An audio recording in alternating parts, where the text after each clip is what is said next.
Hello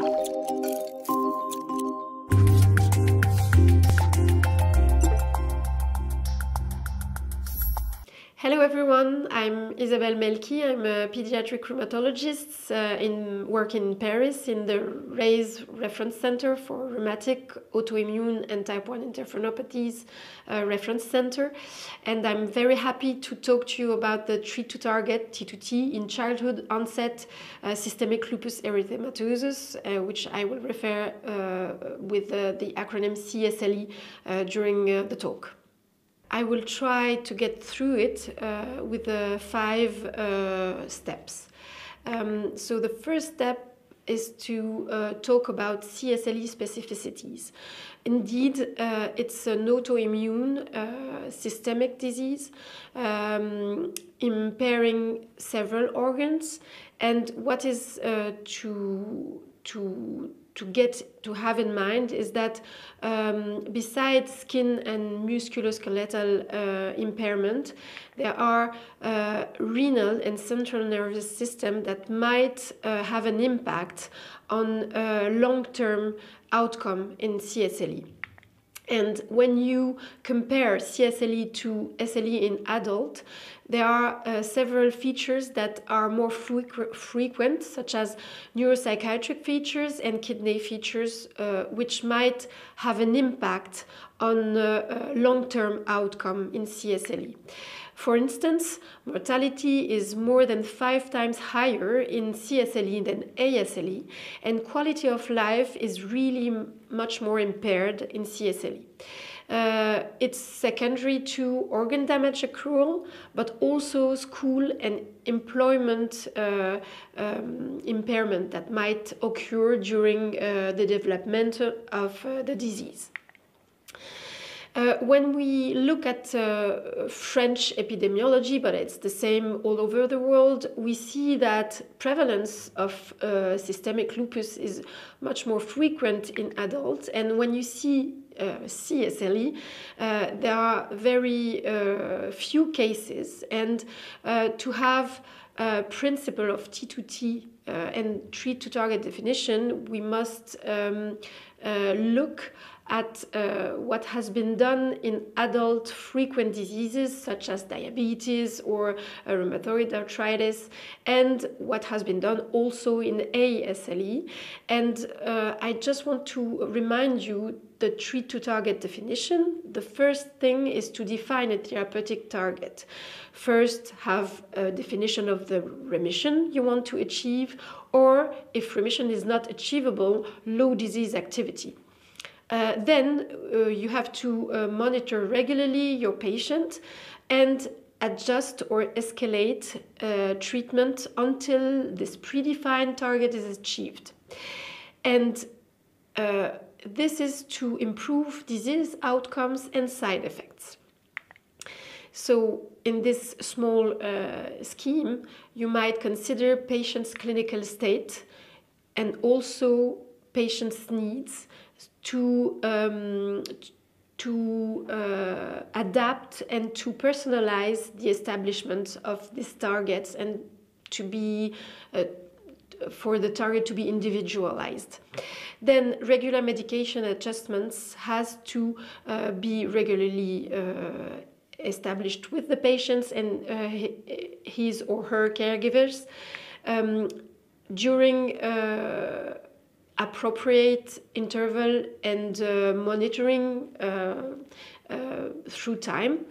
And you have to consider risk and benefits of treatment plan and the treatment response to optimize the therapeutic strategy. And this will go through a virtuous circle, and at some point you want to achieve the target you have set at the beginning with your patients and his caregivers. So first, to go through T2T strategies, you must have definitions. And definitions have been established in adult SLE around 2016. And Eve Smith and colleagues and the whole lupus target task force tried to establish first the definition of childhood lupus low activity state, cLL-DAS, with 5 points. The first is to have a disease activity, clinical disease activity SLEDAI-2K under 4. Since the last time you saw the patient, no new features should have arise. Then PGA, so physician global assessment score, must be 1 or lower, with a PGA going from 0 to 3, 3 being the maximum you can have in mind. We know that usually, for instance, in JIA, in pediatric rheumatology, we use the PGA from 0 to 10, but here the specialists agreed that PGA should be used as it was used in ASLE from 0 to 3. Fourthly, prednisolone or equivalent should be lower than 0.15 milligram per kilo per day, maximum 7.5 milligram a day, prednisolone or equivalent. And the immunosuppression should be stable, unless you are varying or changing the immunosuppression because of side effects, adherence problems, or adapting to weight if your patient is increasing weight and you increase the immunosuppression. Then recently it was published, inspired by the DORIS task force in adult systemic lupus, the remission definition. It was agreed among the specialists that it was preferable to use a combined remission definition versus organ-specific targets, because JSLE, as ASLE, is a systemic disease, and that the patients should be assessed as a whole. And no duration was included in the definition, although, of course, we want to achieve prolonged clinical remission off or with steroids, but the duration was not included in the definition. Remission definitions were the following. So clinical remission in children, cCR, or clinical remission of steroids, cCR0, were defined through 4 criteria. First, disease activity, always with the clinical SLEDAI-2K, which should be equal 0. The PGA score was under 0.5.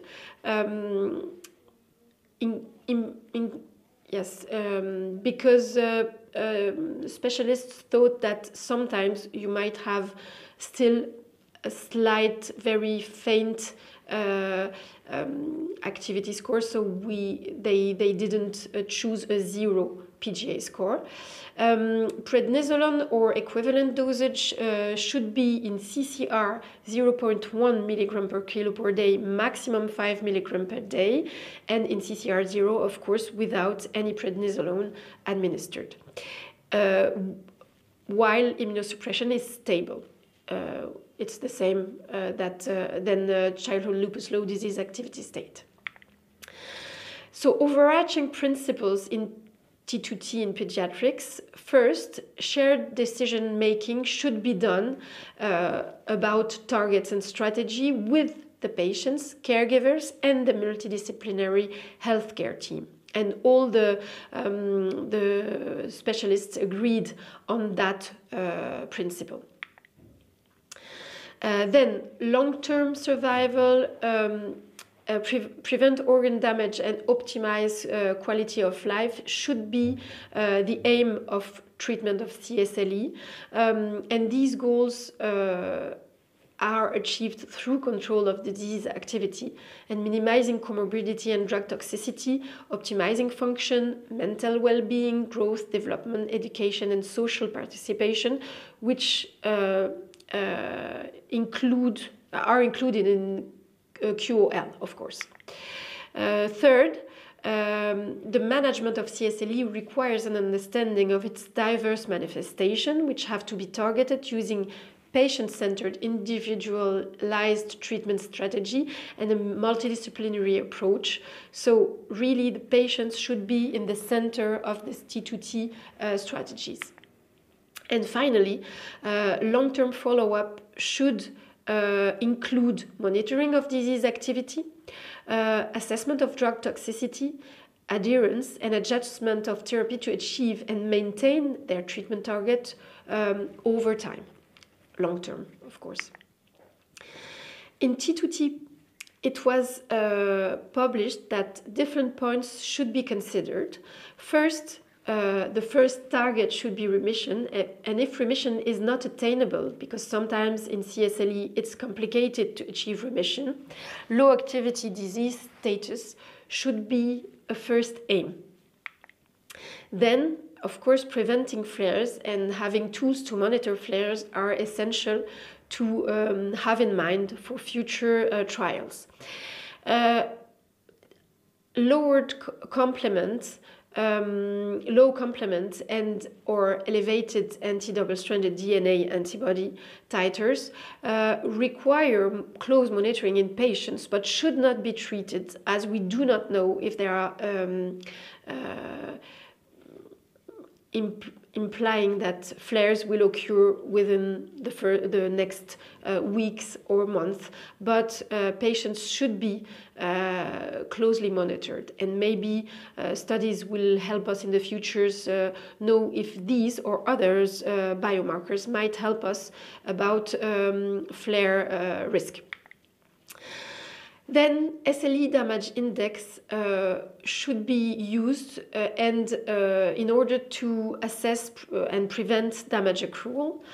Quality of life should be assessed, including fatigue, pain, schooling, and side effects.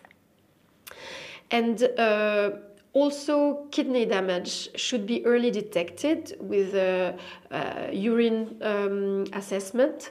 And if kidney biopsies diagnose glomerulonephritis class 3 or 4 associated or not with class 5, treatment should be conducted at least 3 years. The aim of steroids, and it's always talking for the patients and families, should be used at the lower dose possible and if possible withdrawn. APL prevention should be a target and treated if symptomatic, and all patients should be upon hydroxychloroquine except for contraindication. Finally, prevention and control of comorbidities should be always in mind with frequent reassessment of targets and with proper assessment tools. And sustaining targets achieved, long-term monitoring should be also in mind. Therapeutic recommendations are based on maybe 3 big pillars, if it's possible to use this term. First, drug treatment based on FAI²R recommendation published in 2017 and completed with a new evidence-based medicine for T2T future trials. So first, patients with cSLE should all be upon hydroxychloroquine under 6 mg per kilo per day, and in adults, EULAR 2023 recommendation advise 5 mg per kilo per day. All patients who need steroids treatment should be upon minimal dosage and always discuss withdrawal of steroids because it has an impact on growth and has consequent side effects. If hydroxychloroquine and steroids are not efficient to achieve low disease activity state or remission, immunosuppressants should be used according to features of lupus. So it is advised to use methotrexate, azathioprine, or MMF.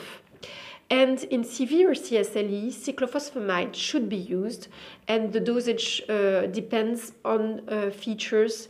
We have a national protocol that has been published recently in adult and childhood onset lupus that you may look at for details.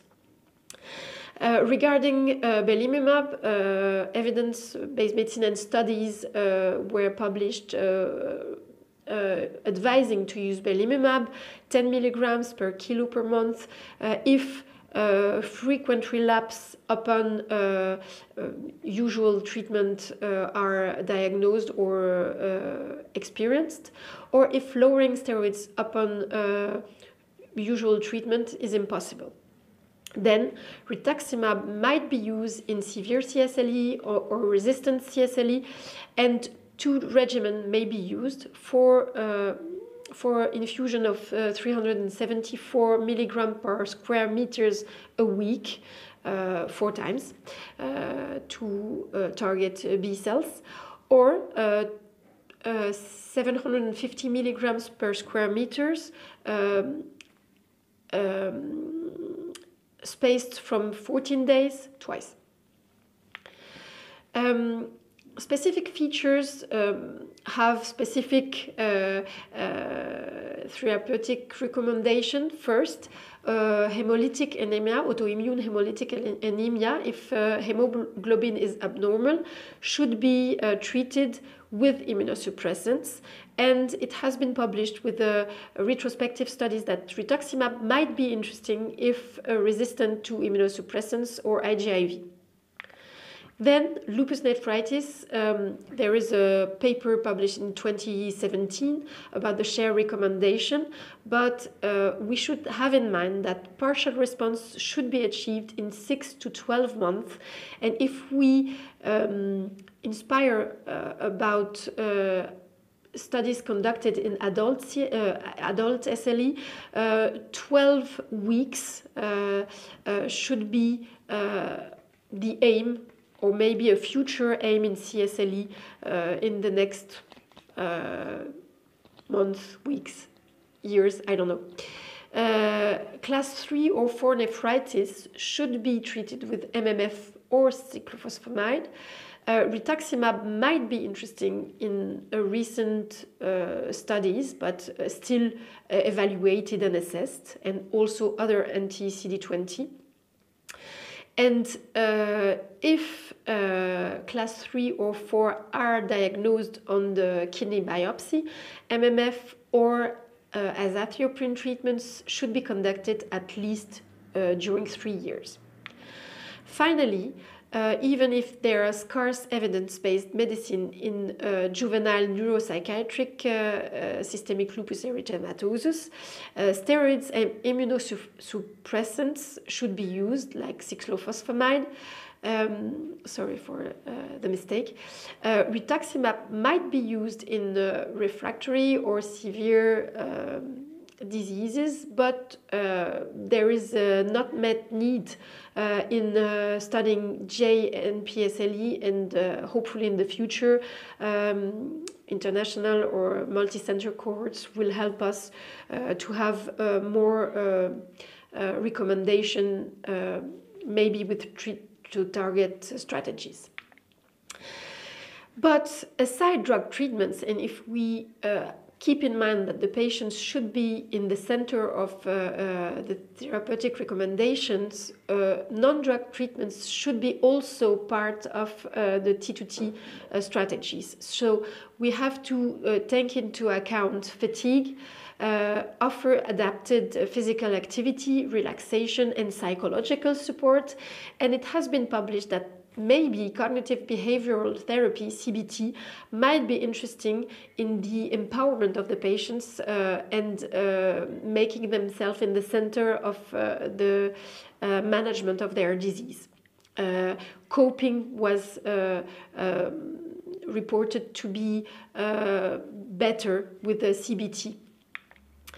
Of course, educational therapy and transitional care should be also in the center of the management of these patients.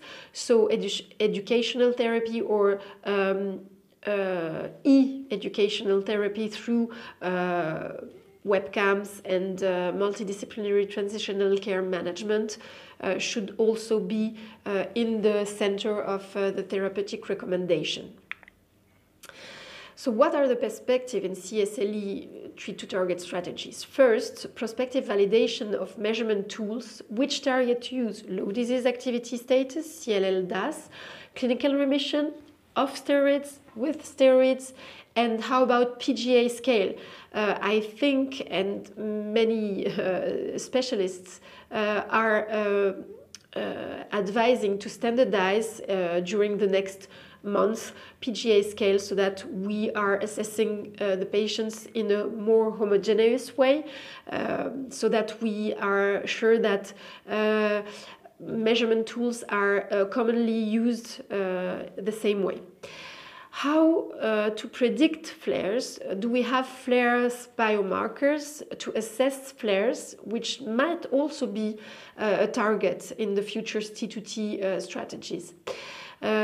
Patients' outcome measures should be closely monitored with proper tools. So QOL should be assessed, maybe have a fatigue assessment, pain assessment, mental health assessment with specific tools, school and social impairments and treatment side effects, because these are really important measures in the achievement of a good quality of life target. Fourthly, treatment adaptation escalation should be done according to cSLE features. Is hydroxychloroquine needed in all patients or some of them? These are questions that we do not have answer for the moment and might be addressed through T2T strategies. What is the minimal dose, the safe minimal dose in steroids? We do not know for the moment, and we know even in adults that even if you have a very small low dose of steroids, side effects are not equal zero. So in children who are in complete growth, we might be cautious using steroids. It's the same for immunosuppressants and side effects. So in the same time, structured evaluation of comorbidities is really mandatory because children are going to become adults, and we have not for the moment proper tools to evaluate cardiovascular comorbidities, for instance, even if there are currently international efforts done in this field, but we need to make sure that we use all the same tools and that the evaluation is really structured and internationally done. What is the optimal follow-up frequency and to adjust therapies? Patients should not always come to hospital if it's possible to do it from far away, for instance with telemedicine or other connected tools. I wanted also to emphasize that patients and family involvement is really important. Eve Smith and the Target Lupus Research Task Group conducted several studies and thought about all the definitions, including experts, patients and families during the concept to see if the targets were the right ones for patients and parents. They realized that targeting disease activity was not enough, and that quality of life and target fatigue was also something very important to them. Moreover, if we want to conduct T2T strategies and protocols and trials, we want to be sure at the beginning, and since the study is elaborated, that strategies and visit frequency is acceptable to families, that treatment escalation is acceptable also to families, and that they understand why in these T2T strategies we are going to assess more frequently and escalate maybe more aggressively treatments. But what they concluded in those studies is that patients and families were very keen on being explained the T2T concept, that it was the benefits were perceived, and that they should be included in all the future projects in the future. In conclusion, cSLE has a higher morbid mortality than ASLE, so T2T strategies is necessary for decrease the risk of severe flare-ups and further organ damage accrual, but also improving quality of life and side effects of treatment, which is something very important to patients at the first place and their family. These T2T strategies and trials should be assessed with a task force of international multidisciplinary experts associated with patients and their family, so that acceptability and targets are assessed all together with the patients in the center of the discussions.